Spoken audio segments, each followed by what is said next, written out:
That's it? Okay, it is 6 o'clock. I will call this meeting of the Utility Commission to order. Roll has been taken. Need a motion to approve the agenda. Move. Second.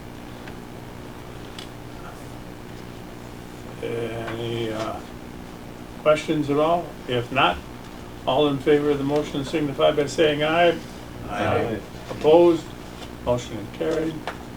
Minutes of the previous meetings. So moved. Second.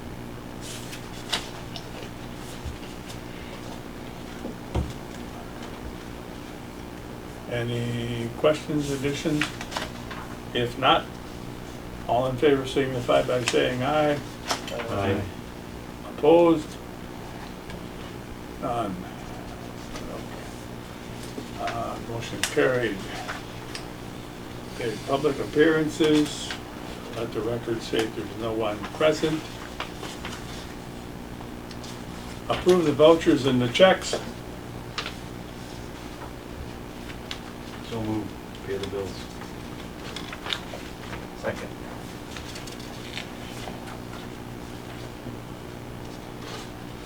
Any questions? If not, all in favor signify by saying aye. Aye. Opposed? Motion is carried. Prior month income statement.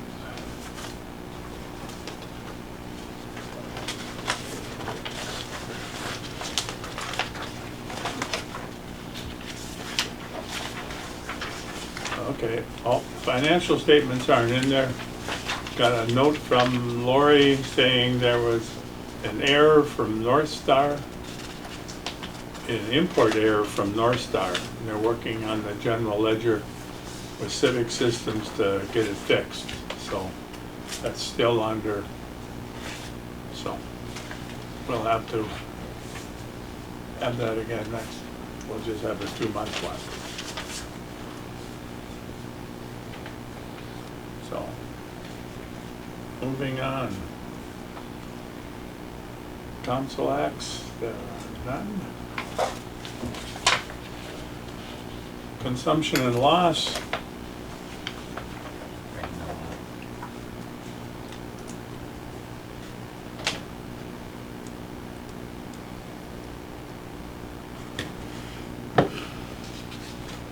That's the period we had all the rain, right?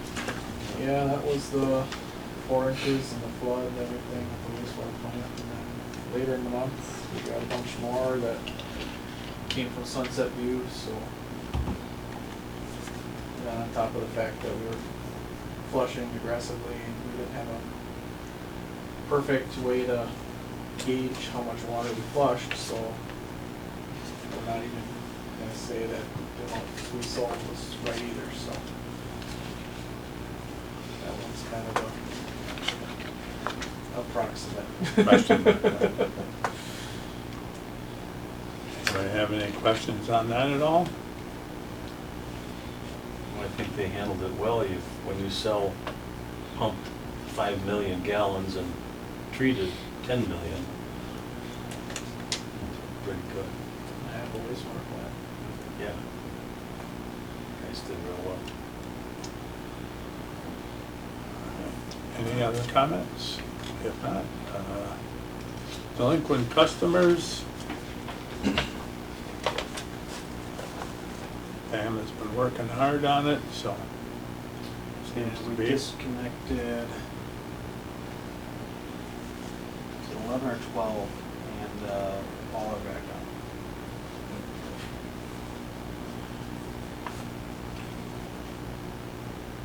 It was 11. Well, that doesn't mean they're all paid. They're all made in agreement. Correct. Okay.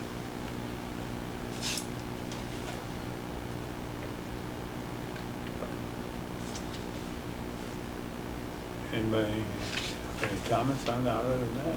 Okay. Reports of officials, the utility accountant, she is on vacation today. I have nothing more from her. Electric, Nick. Alright, so the East Oak lights have been installed. You guys noticed the standard aluminum poles are up.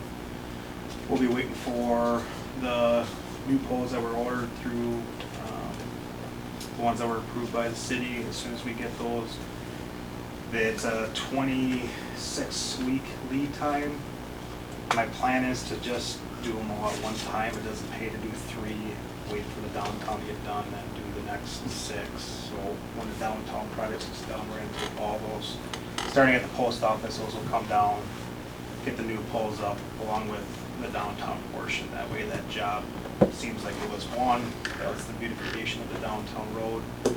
So once those lights get here, we're just gonna station them until the downtown project takes place, and we will get those changed out. Wastewater treatment plant update, the new service has been energized. I don't know how much flow they got on it now. They were talking about feeding the chemical building. chemical building, that was basically it, so. We're keeping the old service there in conjunction, during the project. At whatever point they feel they can transfer all the load over to the new service, will do so, and then, wreck out the old one. And we'll be looking at seeing what the cost is to, refurbish that transformer, because transformer lead times and costs are so high. Thing is, I think the refurbishing costs are just as high as getting a new one, so we might just sell it outright, and or we'll hold on to it for a spare for some time, then sell it outright. So that was completed. Fair Street conversion, H&H completed the work like I discussed last time. The parking lot, we poured the concrete bollards around where the switchgear is going to be and the junction box, and installed the single phase pad for where the new underground transformer is going to be placed for picking up the 4 houses and the historic building along Fair Street. So that'll be fed from back there now, not off that overhead transformer that's on Fair Street. Having a slight update from ATC. They have selected the underground option for the work that needs to be done in conjunction with their transmission pole restructuring that they're doing along the way of 134 line, which is the north east-west line that comes across town. So what that means for us is we will be placing 2 switch gears, actually 3 switch gears, sorry, 3 switch gears, 6 junctions, a ton of 2.5-inch pipe, a ton of 2-inch pipe, and a lot of wire. So right now we're waiting for final approval from finance from ATC. I did place the order for the switch gears, knowing that I have a 3-month cancellation policy with them, because that is the longest lead time I have for this project, and if I wait any longer, I don't believe I can make their deadline that they're asking. So I placed that. I notified ATC that I did place that order and that they need to get back to me as soon as possible. If 3 months come up, I will be canceling that order, and we won't be able to make that deadline for them. That's the line we have with them. If they want it to get done, they have to finalize that finance approval for us. So if all goes well, we will be starting some of that work this fall after crops have been harvested. We will be installing the pipe going across the field from Highway 26 to North Fairfield. And then there's basically just a small 300-foot bore section that needs to be completed by a contractor of our choice. And we have to intercept a few circuits, place the switch gears, do some small transferring jobs before that project starts. And this all needs to be completed by October, November of next year. But I think we can make that September deadline if all goes well. What are they gaining by doing this? So they're gaining structural integrity. They don't have to have higher sized poles with our underbuild on it. So there is a cost savings for us. And they always say if they can get another utility, another entity off their poles, it's better for them if they have to ever do maintenance on it and they need the underbuild to be energized. It's gaining us a lot by them doing it. We're basically they're paying us to go underground on a significant portion of our system, which is Well, gonna be, what are we losing in capacity by going underground versus overhead? we're gaining in capacity, Putting that big away. 500. What's up there now? 2 odd strand? 336. 336 and 500 is equivalent. And you're picking up capacity by putting it in pipe? It's gonna be the same capacity. We're gaining actually a little bit with 500 underground. If it's in pipe and 500, the capacity is almost identical. I thought they always had I thought they picked up a huge amount by the cooling of the wire being strung overhead. Most of our structure is actually set up for 200 amp, which we are well under 200 amp on all of our circuits. There's one circuit that's above 200. Going with this will be a 600 amp circuit capacity. With the switch gears, the 600 amp bushings, everything will be 600 amp rated. And it sets us up for voltage conversion, which then leads into this portion. The new roll farm changed owners, the Dodge County farm that was sold. They requested to eliminate that farm pole that they got there where their transformer is. They have a 400 amp service that they have that feeds the buildings that they don't use anymore, and a 200 amp service to the house. They want that all eliminated. They just want a 200 amp service going to the house. This sets up nicely because in this ATC plan we have a single phase pad mount on that southeast corner of that lot with a junction next to it. I told them that this is jumping ahead of our project, and in order for us to do this, we had to do some temporary work with placements of this, and they were willing to pay for that work to be done. So they're going to be basically paying for that new riser, placing that junction and transformer. So that'll be done. We're starting on it this week. We'll be completing it by next week. Post office update, we selected Richter Plumbing and Heating. They're going to be coordinating with the electrician. I'm anticipating the work to be done or being performed this month or early next month. Once we get that scheduled, we will be assisting in that. Part of that bid was that we would be being the crane service, lifting the unit on top of the roof with a digger derrick. So that will hopefully be done end of this month, early next month. We provided mutual assistance for Lake Mills. With our digger derrick, we have it's what's called a Christmas tree. We're able to lift the overhead lines off the pole, and you can place the pole in the same exact hole. I went over there, assisted them for about 4.5 hours. That's the billable work that we're going to be billing them for. 329 North Main, my last minutes, we were planning on doing that. That work has been completed. It turned out good, I think. We took down the overhead secondary service right away, and everything's working nicely. And now we can get that tree removed. The pedestrian signs that the public safety purchased, we have poured the footings. We will be putting up on South Fairfield Street. The permit's still in process for the state by the Village Garden. There has been some hiccups with that pedestrian crosswalk because they're saying that our crosswalk on 26 isn't to code, which seems funny because it's a state road and it's maintained by the state. So if it's not to code, then it's the state's problem. I heard that some of it was because of I believe it's called the Shamrock pattern that's on the crosswalk where they have the diagonal lines painted across the crosswalk. That's not code for a crosswalk apparently.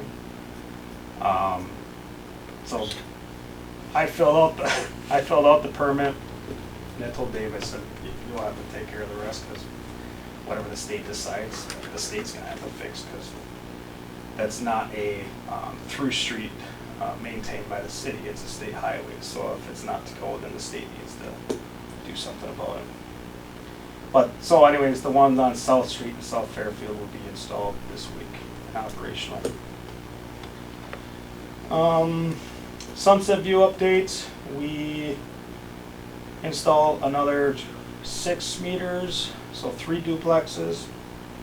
And the last 3 duplexes is on hold until they get some of that dirt moved. So we're, I'd say about 95% complete. They told me that that dirt would be moved enough to perform the work in 2 weeks. That was as of this week, Monday, so I'm hoping that stays true with the weather.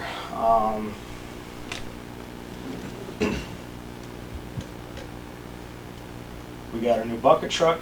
The bucket truck will be available for you guys to take a look at the end of the meeting if you guys want. We've used it probably a dozen plus times already and absolutely love it. Like I was talking before the meeting, it's got an elevator that goes an additional 4 feet, which is nice to get out of the way of the jib. And it's a really nice unit. And we did buy at the right time. The cost of our bucket truck has already increased from $268,000 to $315,000. So we gave a lot of, saved some money in retrospect to that. National Night Out is tomorrow. We will be in attendance. If you guys want to stop on down, the trucks will be on display as well. And then finally, RAD, Resident Appreciation Day, which is also going to be our 110th year anniversary, is August 24th. It's just a reminder. So come on down on that Saturday and enjoy some food and get in the bounce house. That's all I got. Okay. Anybody have any questions for Nick? Did you get easements for running underground between Main and Fairfield? Yeah, so we are going under ATC's easement. It's listed as a utility easement. It's not a ATC specific. Okay. Would it, just spitballing ideas, but if someday we wanted to connect water mains between there, could water go through there? Get rid of that dead end? I can look into it. It's just an idea, but Yeah, I can look into it. I'll see what they say. someday it'd be nice to have one less dead end and one more main leg to the city. for They had water. listed like what utilities, communication, electric utilities, and I gotta see if there's anything else listed under there. I'll take a look at that one. Anybody else have any questions for Nick? If not, Alex, water, wastewater. So, we'll start with point number 1. We used up all of our water meter budget already this year. Nicholas pounded out a bunch of them. So, I wish Lori was here to tell me where money is still available from.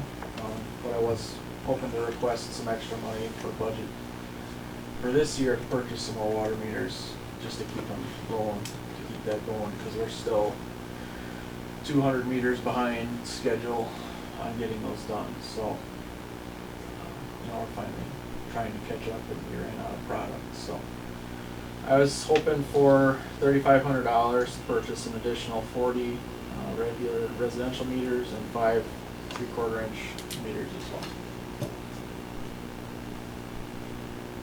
But Here's $3,500. I would imagine we could find $3,500 somewhere. Okay. What is your pleasure, gentlemen? We have to replace so many of them every year. Every 20 years, they have to be replaced, so we have 1,000 services, we're supposed to replace 50 a year, right? Is that the math, right? 50 times 20 is 1,000, yep. So, but through COVID and everything else, there was a long period where it got not done, so we're just trying to catch up at this point. But to get up to our due date of 2024, we're over 200 years behind. I think we did 50 or 60 already this year. So we're hoping to get a couple more here and get them going again.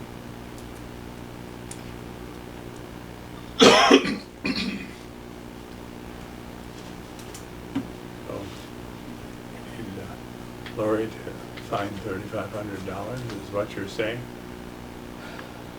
Like I said, I wish we would've worked this out where she was gonna get it from ahead of time if I had known she wasn't here.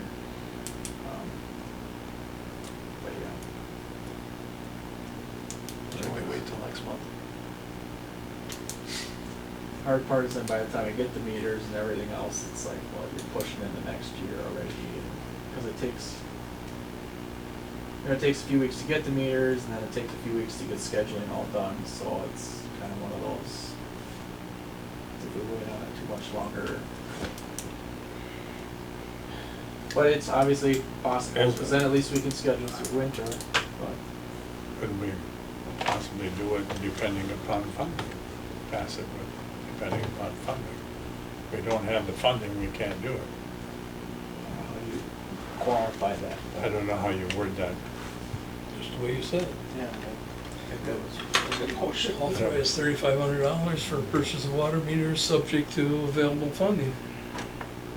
I know where you're gonna rob So, Peter, but basically it's saying there's gotta be money in an existing budget somewhere that we can Yep. take. So I will make a motion to purchase additional water meters depending upon funding, availability for not to exceed $3,500 water department. for the water department. Is there a second? I'll second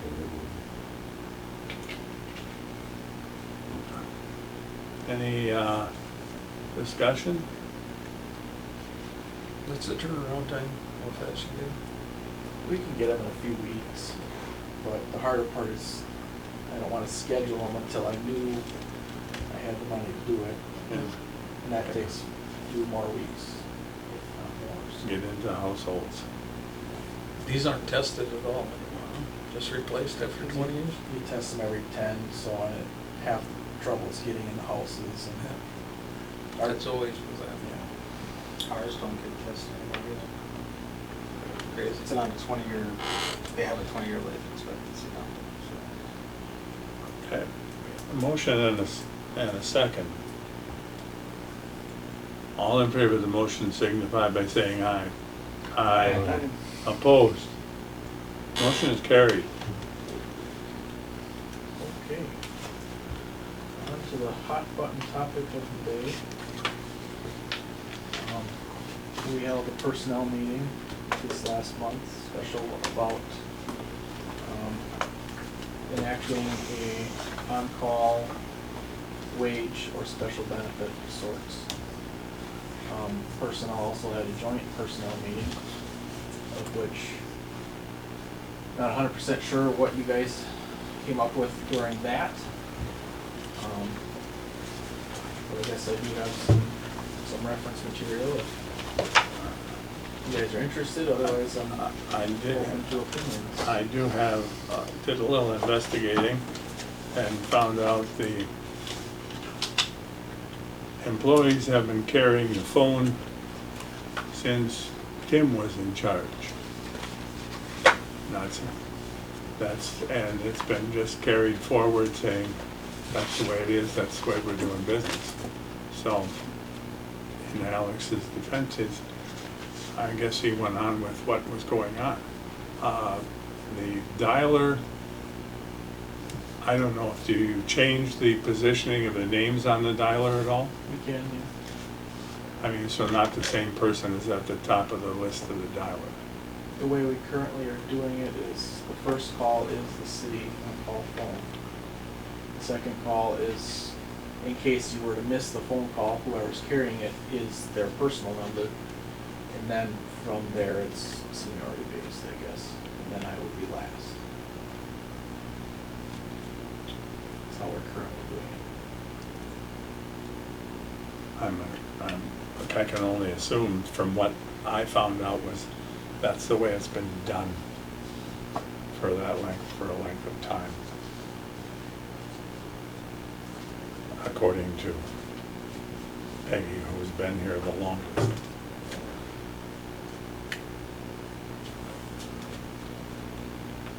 Now, you carry a phone all the time anyway, right? But you're not first. You always go first.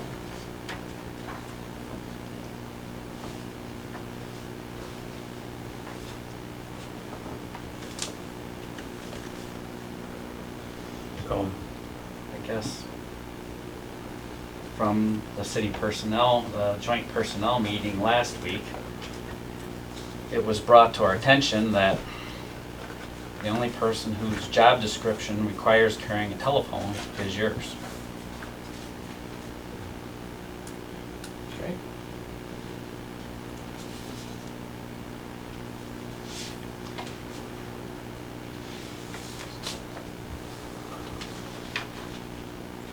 You want to So reference? then he would get the call and he would, Well, he could get something Based else. on, somebody based else. on, based on, the job descriptions. If you wanna see them, I have them all here. and then only- Alex could call someone else too. Alex could call somebody else to take care of something, but Alex is the only person who Well, the has. dialer would still have your staff on it. It would Right, just be, heaven forbid I don't answer the phone. Somebody has to. The point you're referencing is specifically stated, cell phone provided by Juneau Utility Commission is required on and off duty for superintendent job description. That does not specifically list that I'm supposed to be on call for every emergency call. But it also doesn't specify that your employees have to carry a telephone at all. That is true. They do have, you have another phone, right? Do you have a phone they carry, another phone, or? We have been, yes, but it is not specifically written in their job description. Correct.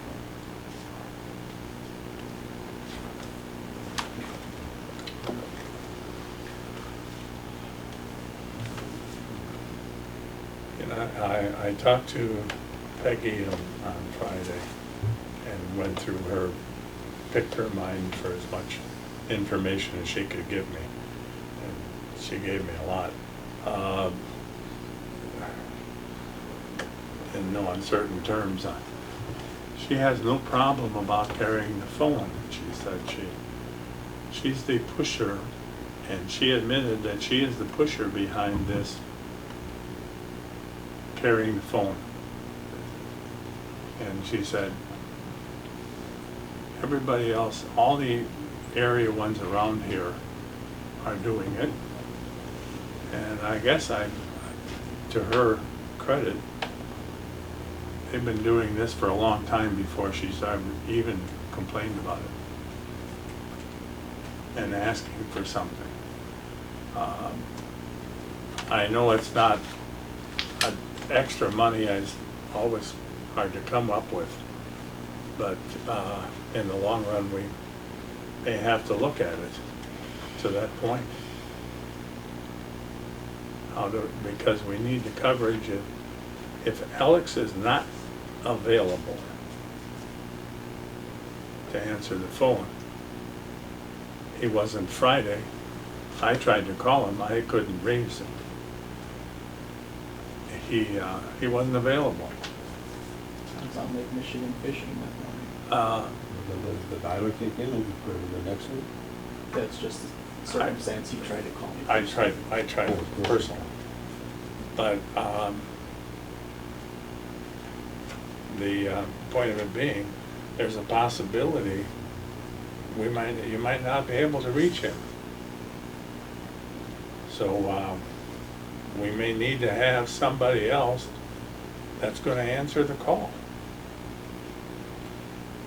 We have 2 operators that are licensed, advanced license. We have 1 that is not licensed. Partially.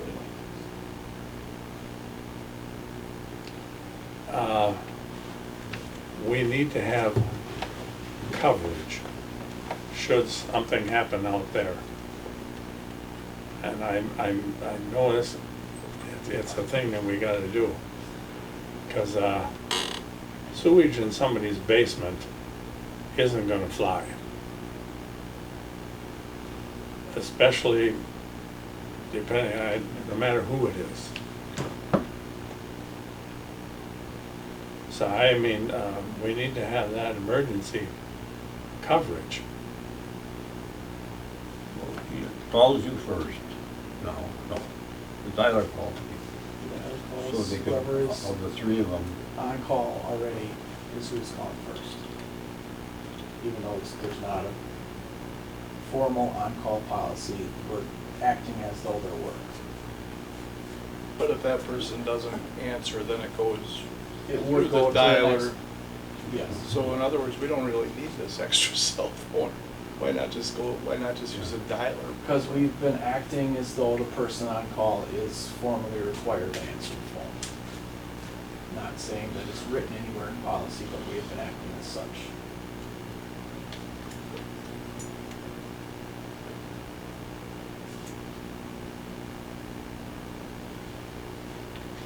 So you said, she said that other utilities have been doing this. Yep. What is their compensations? It's all over the place. It's all over. Some of it's included in their wage. So there's three ways of doing it. Some people just pay you in elevated, like for example, I'll just start at the top because it's easier to see. Columbus pays you 12 hours per weekend day, regardless of how much hours you worked, the parentheses there being you're only actually working 2 hours per weekend day. So the excess of 10 hours per week, actually that's per week, not weekend day, but that 10 extra hours of pay is assumed to be your payment for being on call. For carrying a phone? Yes. Other places do a given amount of hours per day for the total week. A lot of them are one hour a day, basically, 1 hour straight time per day. And some are just a standard straight fee, straight amount. The funding of this is crazy because if you put it as an hourly wage, there are bookkeeping things that require to track it for pension problems. If you do it as a flat thing, then you just need there's a calculation that needs to be done to calculate overtime pay. I have given it I talked to Pam and to Megan about it. They were supposed to call Steve Zach and get his opinion on it. Apparently, at this time, they had not called yet, to my knowledge. They were gonna let me know after they talked to him. I have not heard a thing from Megan on it.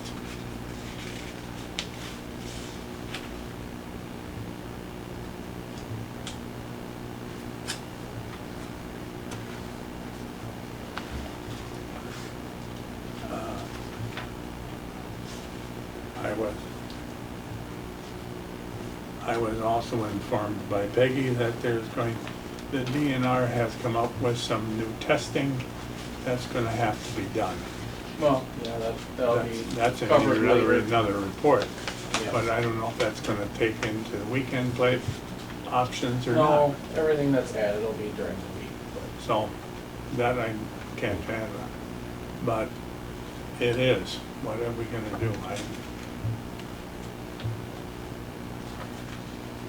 I mean, the pay is all over. It's from one point to the next, and I understand that, you know, it's not in our job description, but, you know, hey, we all have to live with changes. Is that something that we formally add to the job description? I think if we do this, we have to. That would be a method of doing it. It has to be done. Yeah, so I mean, if we're gonna do it, there's another,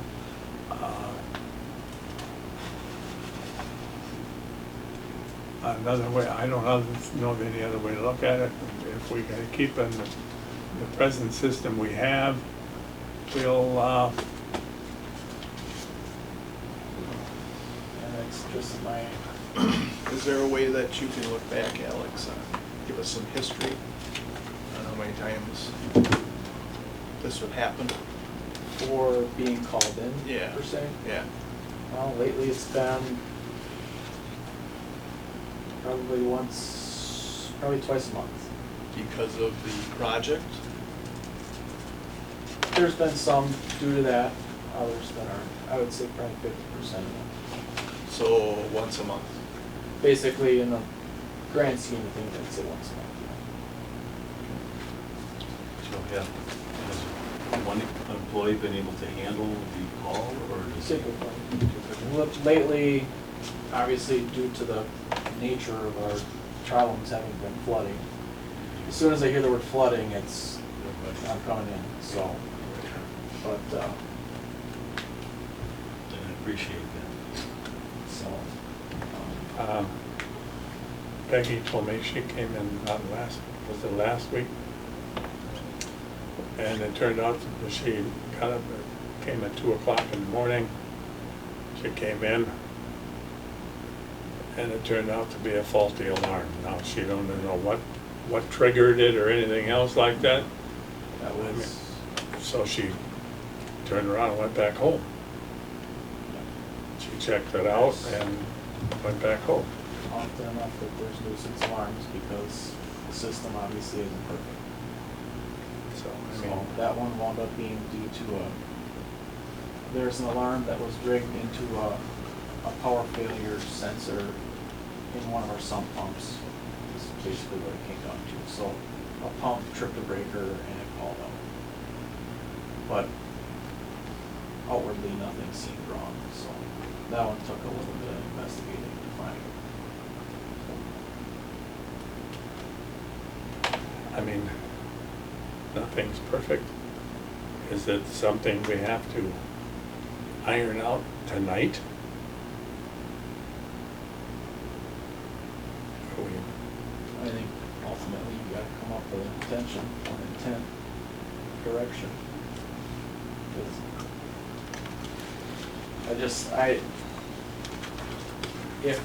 if the concern is that you want me being called because you want somebody who maybe have a better grasp of the content of what they're getting at, I mean, that's a good thought, but obviously it's new equipment that I haven't worked with either. And, you know, who am I supposed to call then? If nobody's designated to be on call, which is what we're after here, what happens when Nicholas is at the picnic, Iron Ridge picnic, and then Liz is at the fair, and then Peggy's with her family? Everybody's busy, everybody's drinking, nobody's available. That's not uncommon. Who am I calling? Who's showing up? Do I call you, Mac? 'Cause wouldn't I be- might not be home either. I might not be of much help. Has it ever happened where Well, everybody's been out? it's because, and that's because why we've been acting as somebody being on call, because otherwise 2 out of 3 are usually somewhere.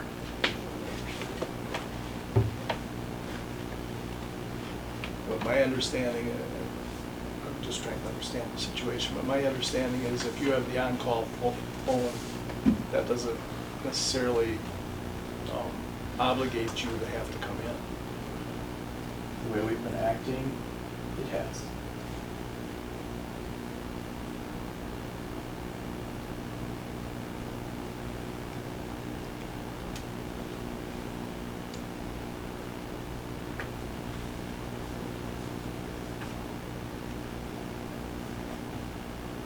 There, I mean, I wish there was a clear-cut decision and say, yeah, this is the way it's gotta be. But in, I guess, looking hindsight, maybe we do have to look at it a little more seriously than what we're.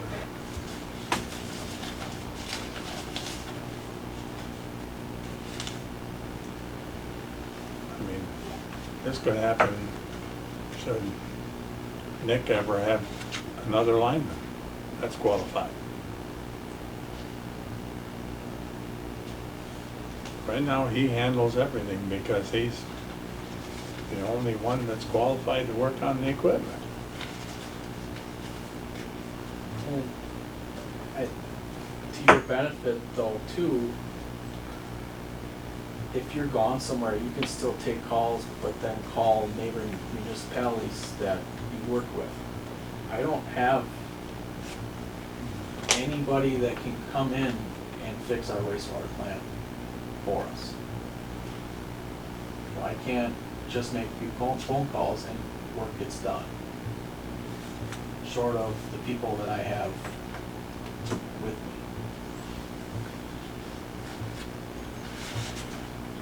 So, I don't know. It, ultimately, say you did $200 a week. Call it an astronomical number, it's $10,000 a year. How much is it worth to you to not have me being the one person getting every single 2 a.m. phone call for a year? Because nothing ever breaks at 4 p.m. It's always 9 p.m., 10 p.m., 2 a.m.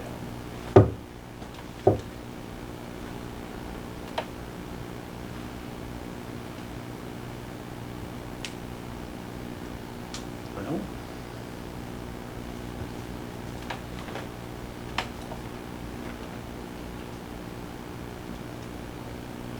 anybody have any suggestions?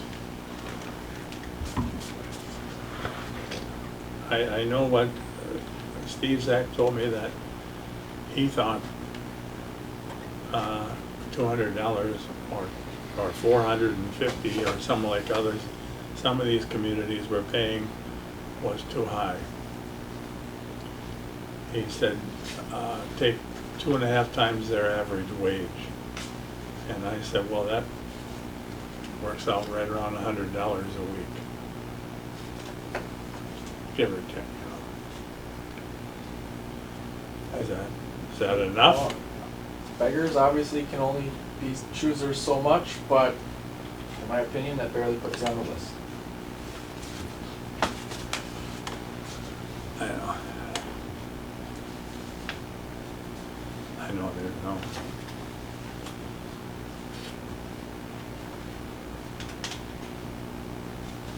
I think less than 150 isn't worth talking about.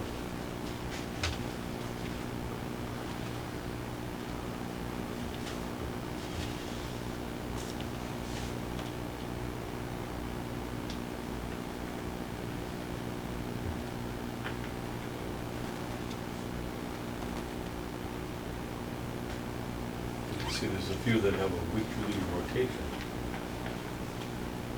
Would that be a? Right, There's so a few of them. that's, That's this only a would few. be, this would be considered a weekly rotation, yes, you'd get the phone, and that's what we've been doing, is you get the phone Monday and you pass it off on Monday. And like, obviously you see that one's $325. That you're looking at.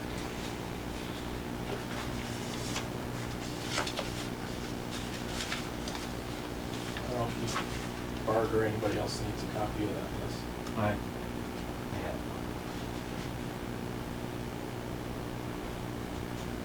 So.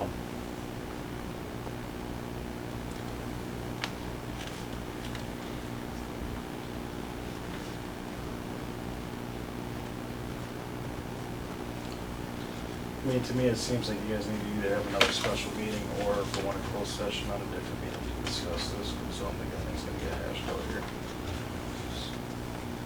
Just sorry, Alex. Yeah, I'll have to have them make sure they do their call.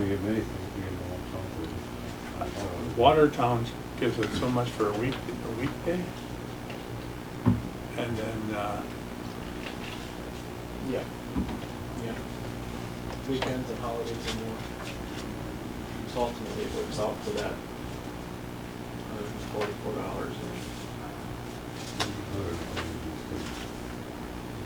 if you When want I to, was, when I called the guy in Watertown, he was actually a little bit ashamed to say, oh, we're kind of low. And that's what he said. I said, oh, you're still doing better than we are.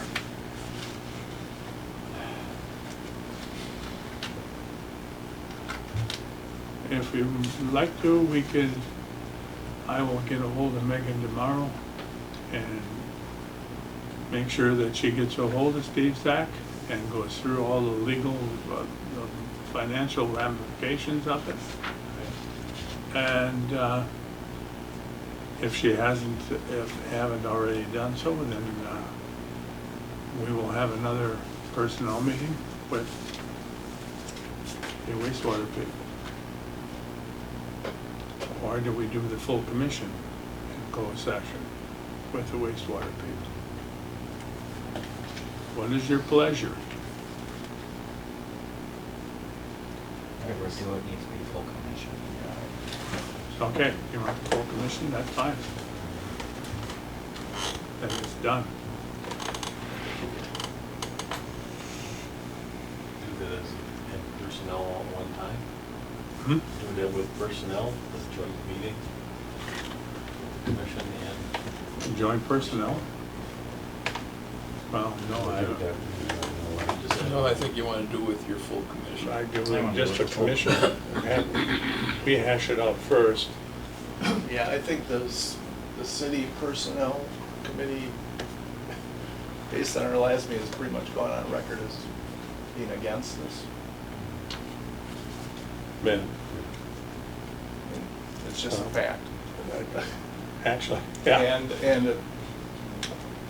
And the concern is that, one of the concerns is, you know, how is this gonna affect the rest of the city employees, as always? And, I'm just saying what the city's personnel position was. And we were all there, so maybe Yeah. Dave Dave wasn't was there. Yeah, they were pretty. Pam had some concerns with the payroll, but Pam had She concerns hasn't with called payroll. she had, if they They haven't haven't called Steve. Steve Zink, well, then we're still. Exactly. We're playing games. Yep. You gotta make sure that the money's lined up, that it's being credited correctly, no matter what the amount is. Like that with Steve. You could make it inactive January 1. Budget for it. Yeah.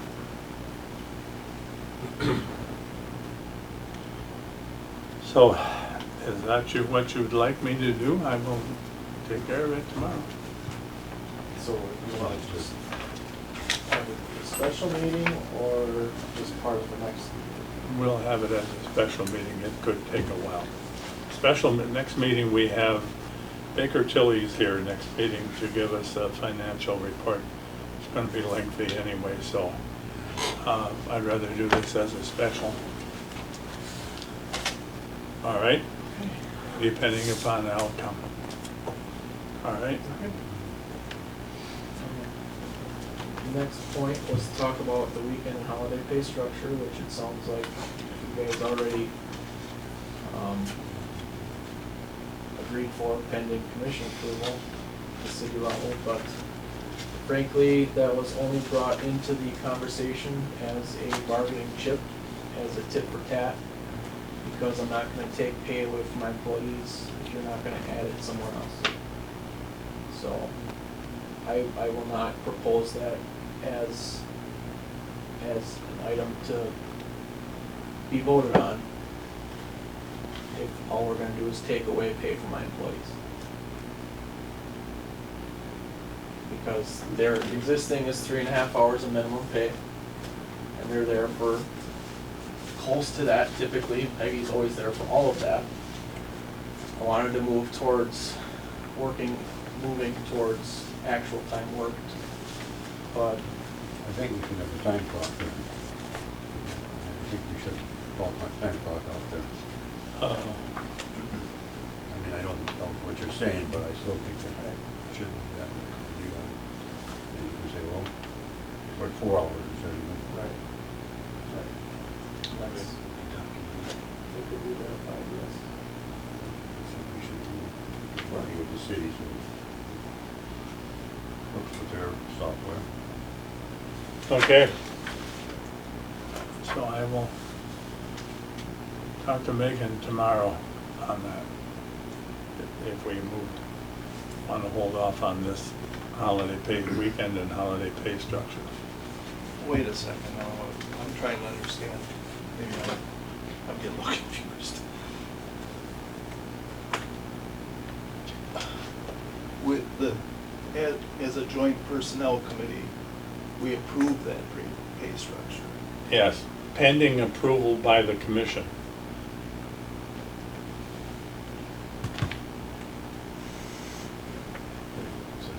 That was, That was. Subject to passage by the utility commission, correct? So now, what are you saying? You're taking it off the table Let's take it off the table for now. because, and explain to me why. the idea was, the existing was 3.5 hours minimum pay for each weekend day you work. Some employees can get done in a less amount of time. So that's more or less a benefit in that they're getting paid for more than they're doing. So the idea was initially to move it to the amount of time you're there is the amount of time you get paid for. But I'm not gonna take that extra benefit away if you guys aren't gonna come back and make up for it somewhere else. You know, ultimately, you're just taking pay away from employees. Yeah, and that's fine, but I'm not certain that you can take it off the table because it's on the agenda. Okay. I mean, it's a commission decision. I would tell you, advise you against approving it. That's better. That's much more gooder, right? Much more good. I think for now then, should we agree to table that? Let's, I hate the word we use. I don't know if that's the right word. Table's not the right word. Delay or We postpone the Postpone- decision on it. Postpone a decision on that. Yeah, So if you table it, then you die, Bart, it can never come Yeah. back. Yeah. yeah, once you table I something. I was reading one of the it's like a death municipality sentence. books about that, and that's why I said I wasn't sure I had the right wording. And it was, I think it was in the one today, actually, that came in the mail No. today. You gotta have gotta be the one that person makes the made motion. and person that seconded it to be able to bring it So, back. Okay. So we need a, Do we need anything to postpone it? Do we need to make any kind of motion? it says discuss and possibly approve, You so can- You can go as no action taken. No action taken. no action taken.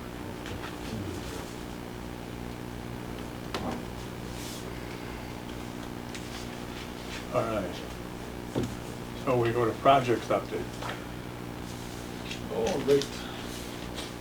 So, we received our letter of non-compliance from the DNR for the overflow that we had at the wastewater plant in June. Remarkably, it actually sounded like a congratulations letter. I'll read the requested actions portion of the letter. Said, Juneau took these actions to prevent major equipment damage. The overflow was related to multiple days of high intensity precipitation and saturated soil conditions in the area. Juneau also reported this event as required. Juneau acknowledged multiple items that could improve response to a similar TFO in the future in their report. I want to thank Alex Smutty and the Juneau team for their efforts. So they weren't too worried about it, basically, is what I'm getting at. We have been struggling with alarms from the generator at well 3, has still been having some hiccups. Cummins came out twice now to troubleshoot, and they will be replacing some minor electrical parts under warranty. Unit will still operate in its alarm conditions, so not too concerned about it yet. It's just been more nuisance alarms still. We set some valve heights on Oak Street prior to asphalt coming through. One of those,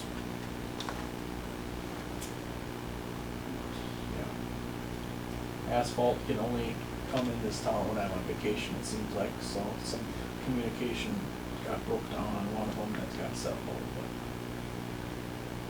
tomorrow, asphalt specialists will be here to fill in the patches from all the street work that we've done over the past year, so all the holes in town can finally go away.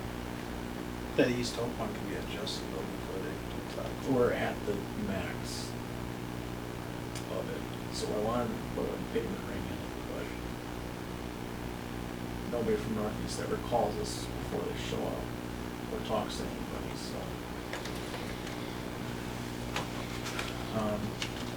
I was present with everybody from the city for the Touch a Truck event, with the kids in the rec department.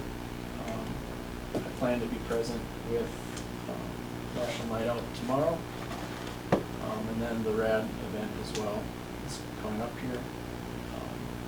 One thing just to note is that we've never budgeted for any kind of outreach community items in the past as the water department, wastewater department, so I guess I would just like to, in the future, budget for some stuff to give away to kids. Cool stuff, I guess. So we're trying to make more of a presence in the community as a water and wastewater department. For the wastewater plant, we have had a lot of new equipment startups where the salesmen or service reps come out and show us how the new equipment runs, how to maintain it, stuff like that. The new ditch and one of the clarifiers is slotted to be turned online before the end of August. So we're in that critical point here where everything's starting to come together. So things are starting to get pretty exciting, I guess, down there. So hopefully that all goes well. Peggy did complete her lab audit with the DNR and received all positive reviews. Basically nothing that needed to be improved upon in the lab, so that was awesome. Liz and Nicholas have been working around town fixing broken water valves and different buried infrastructure, so they've been keeping really busy on that. I did finally post on Facebook trying to find sample sites for our water sampling program that we talked about last month. We got a couple to sign up, but bill inserts will go out to try to advertise the same thing here this month, so hopefully we get a few more that way. Then we did get our new wastewater permit for the next 5 years. And it included a bunch of cool new things. So they did add a chloride limit and testing requirements to our wastewater plant. So chlorides is more or less salt, so most common sources being road salt and water softeners. We were under their limit, so leading up to this permit term, we did 1 year of monitoring monthly, and we were well below the proposed limit for 10 out of the 12 months. But then in February and March, we were actually above the limit for that given year. So I'm assuming road salt was the culprit there. So we're gonna have to work with the DPW and maybe work on some of our infiltration and manholes, trying to keep salt out of the wastewater plant. Well, that's one more thing we'll have to monitor.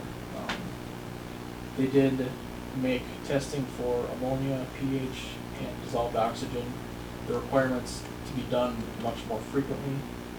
All those were either 2 or 3 days a week before, now they're 5. They did take away some toxicity testing, which all in all wasn't a lot of testing, but the shipping that was associated with it was like $1,500 when we would do those samples, so it was a more expensive test that we had to run.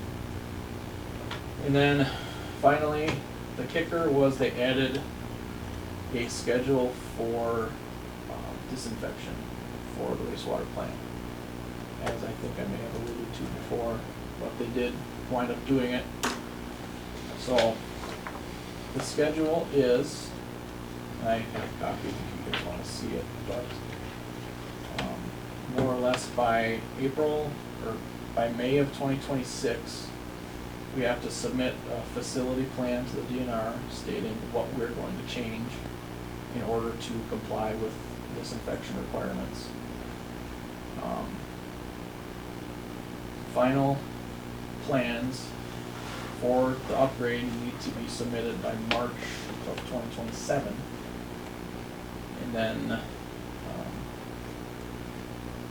more or less, initiate bidding by September of '27. And then construction needs to be complete by March of '29. So more or less, we have 5 years to complete another wastewater treatment plant upgrade. Where we will have to add basically have to add UV disinfection. So that'll probably, and I would just be making up numbers, but Isn't that it? And what point in the process is that? Like, of the the end, the far end.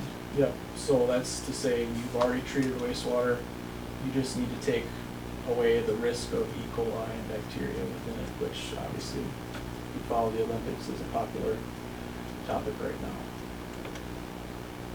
So, with what's being done, is that is there like a spot for this to be added? Like, either way, there will be channel modifications that need to be done. We were hoping to have at least room electrically that they could just add in the required shut-offs and breakers and controls to plug it in, but there's no concrete structure that we can just drop it in on, so it will have to be formally engineered and designed project. I think this is like the worst. If we just spent all kinds of money doing it, and Yep. drop us something new.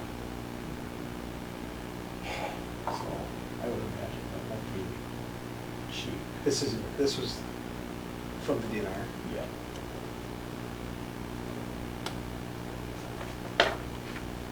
Has there been any discussion with them, like, hey, we're like in the middle of a multi-million-dollar project that's not including this, and So during our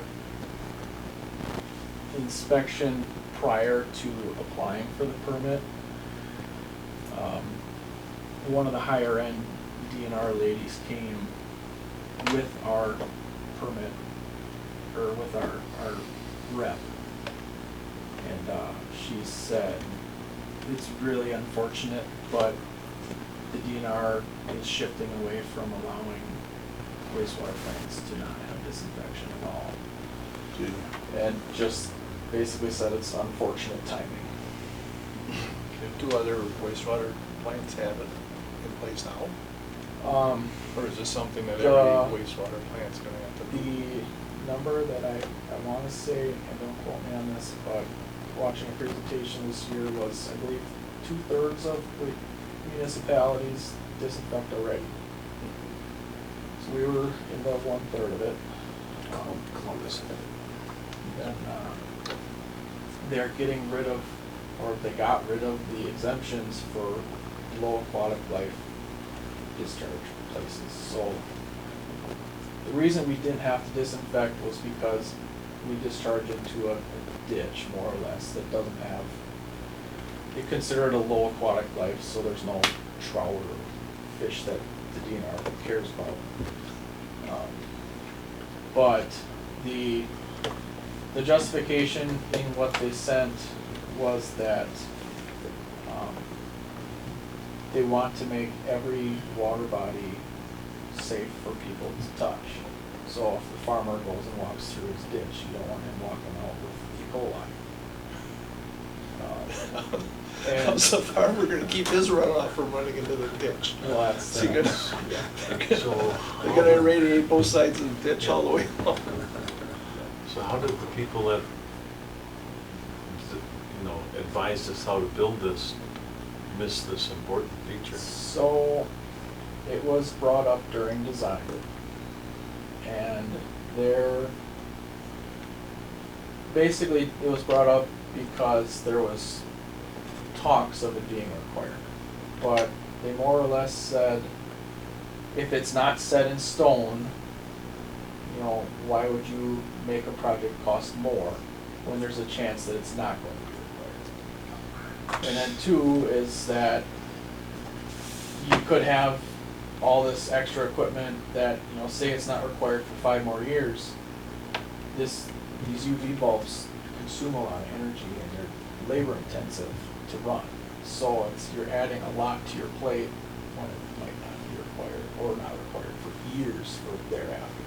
But 2/3 of the wastewater plants do it, and, yeah. Well, 1/3 doesn't, they're- but you know it's only they're- inevitable. Well, they're discharging though, and they're discharging into a different water body. Do we know what the potential is, like, cost? I've only heard of one place, which is Cedarburg, that worked with a factory rep salesman and put it in themselves. Like, they didn't have an engineer, but they worked out all the things on their own. So that's one, that might be a little ambitious, frankly, but I don't know. I mean, is it worth looking into as far as like a change order that we're in the process of this, and like, if there is gonna be something structurally changing to do it now? Not saying we need to put the system in play, but, With the piping in there. right, so at least Drop it's it in. ready to go for when it's implemented. Cause it just seems silly So going 2 years of construction I and don't not. think, I don't think we're in the realm of 100 or 200,000. I think we're in the realm of like 1 or 2 million. Oh, Jesus. I could be wrong, I'm just making things up at this point, but it's a lot of equipment. I mean, is it worth entertaining just asking MSA, like, what do we got here? I think that would be responsible. Next step is to say, get us a more or less a cost estimate, just the same way Jason does street projects. A fast and loose number, like, what is this gonna cost for design, construction, everything else? Cause And that's, then, that's gonna is be it- detrimental to, Rates is gonna be bad. Almost want to reach out to other sewer fields that have systems and what system seems to work good. So the thing with that What does it is, consist of? basically, right, basically everybody goes with UV now. You can do chlorine gas injection or UV light sterilization. I mean, we could put some UV lighting right on that grading right where Yeah. it exits the. So, I mean, the chlorine gas, it's dangerous as all get out. It's You don't really wanna mess with bad, that. but You it don't want works that. really well. But I wouldn't pursue it, because that was what, the plant was initially designed with disinfection when it was built, and it was chlorine gas that they used. But all of those pieces of equipment and structures have been repurposed and removed, and there's almost no resemblance of it still there. But I would say more than 90% of people have UV as opposed to chlorine now. And of those, I would say over 80% have the same system, which is the Trojan UV. It's the same brand, they have pretty much the corner of the market on this equipment. So it's kind of a, So this is required by 2029, you said? has to be running by 29. Running by 29, But it has to be scheduled by 26. We have to have a facility plan submitted to the DNR by 4/30 of 26. So we have to be working with engineers. We have to submit a progress report by 6/30 of 25. So more or less, when they say submit a progress report, and we're assuming they just want us to tell them we've at least contacted an engineer by the end of June of next So, year. in a year, they give us a year to get in there. To get an engineer. It was, But to get a section of outlet piping or however it's discharging from a plant that isn't even running yet, to get that altered, to drop that in at a later date would be optimal. I can think of many times at the plant, working, struggling to try and get something done like that after it's running. It's a nightmare. You get it, but there's a lot more cost lost to So it's, the plant. this at that equipment time. is more or less would be put in an area that's kind of untouched right now. And with this project, it's not really a scope of work with what's going on right now. So there's not anything that we're So building would that would this- have to be removed to put this in. Would this be east of those effluent chambers, So whatever you call them? it would more or less be put in those effluent chambers. So what was built was a racetrack, they call them contact chambers. So when you added the chlorine, they had time for the chlorine to react with the water. Well, when they put these UV systems in, usually they, we have two, but it's forwards and backwards and then forwards. The odds are they would actually just cut out portions of that racetrack and only have the flow just go straight through in one way on two banks. And then you'd eliminate the other portions of it and have the water just come in, go straight through, go past UV bulbs and then go straight out. So you could modify our existing channels, and that's the way most of these UV systems are put in, where you just modify the existing tankage. And there'd be a structure over it then? Probably? That would be the nice way to do it. Yeah. Because The system I installed, you had to have so much straight pipe before and after where the light was. so that's in a pipe system. Now this would Right. be just a square channel, and there's usually like 5 to 8 banks of lights in the channel as the water passes. Right through. Usually they wanted the water straight, that it wasn't making a corner and then turbulent, took the Right, turbulence. and that's just to try to maintain Right. as even of a flow through it as you can. But yeah, they do this everywhere where they modify existing contact chambers. Okay, Yeah, so, so I don't know if anybody wants the compliance schedule. yeah, out there, I will grab one later. All right, any questions for Alec?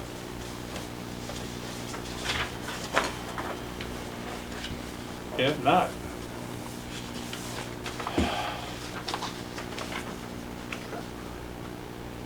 I have just the, in case anybody would like to go to the annual WPPI meeting on the, God, what am I? September 19th.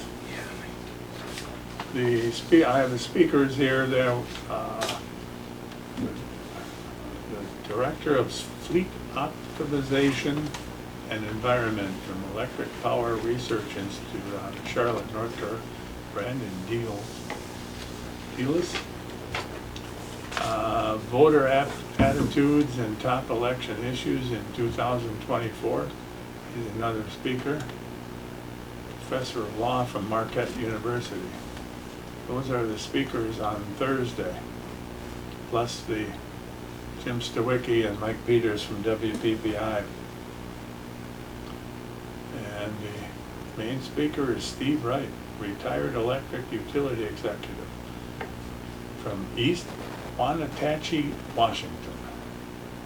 So, if anybody wants... Wenatchee. What? Wenatchee. Wenatchee? Okay. I I had a brother-in-law lived up the road.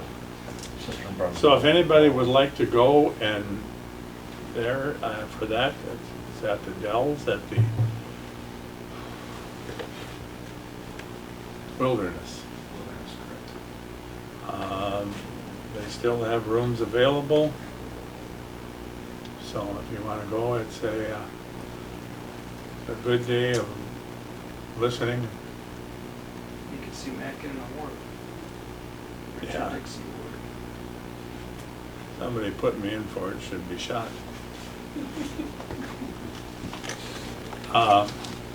So, the meetings normally start about 8 in the morning, and they're normally go until 4:30.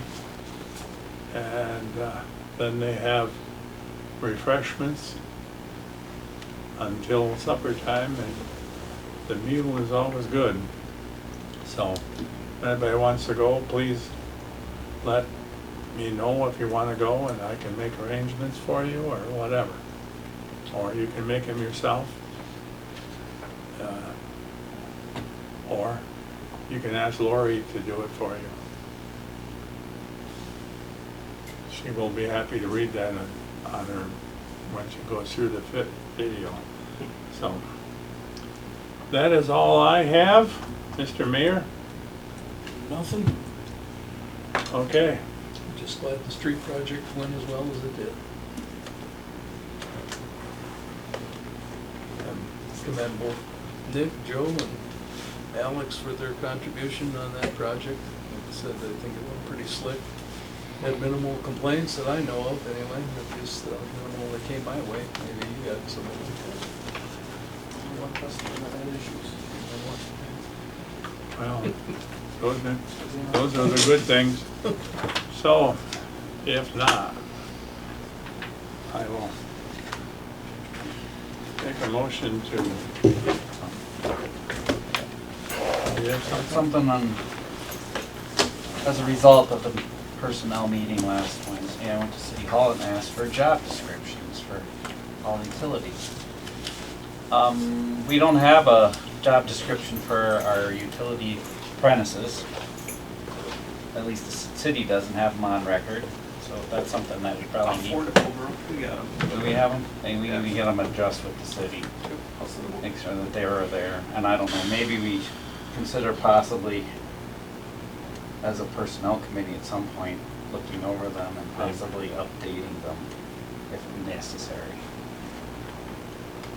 Should probably look at all of them periodically at personnel committee. We probably your apprentice, your gentleman. We updated last year before we hired the operator. Yeah, I thought his might be, I think his is actually in here. Okay. I'm surprised they don't have them because they went through all of them. Yeah, I don't know. 5 The one years she ago? printed off, there was no apprentice. You have a whole pile of them there, but I didn't see an apprentice I'll one. send it over. I got it in my D drive, so. I looked through all of them and I even asked for mine. You have a job description? I do have a job description.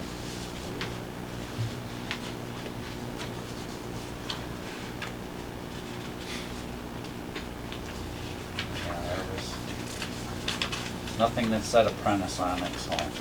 Send it over. Okay. Anything else? If not, I will make a motion to go into closed session. I'll second it. So, Coons, Aye. Evans, Aye.